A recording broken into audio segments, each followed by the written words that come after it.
In my normal time with God this morning, I was saying to him that just the way my mom would say to someone, ẹ má débi nǹkan tí mo gbé sílẹ̀ yẹn o, Tọ́lá ló ní, tó bá ti dé láti school, òun ni mo ti fi sílẹ̀ fún, ẹ má débẹ̀.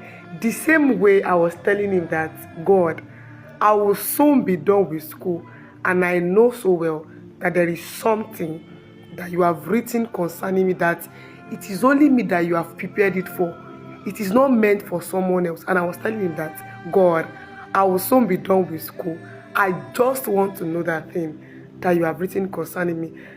Like I always said to him all the time, most of the time, that God, I do not want to live else life outside of the life that you have prepared for me, because to me it does not make sense. Imagine I'm meant to function as A and I'm functioning as B. No, I will not live like that.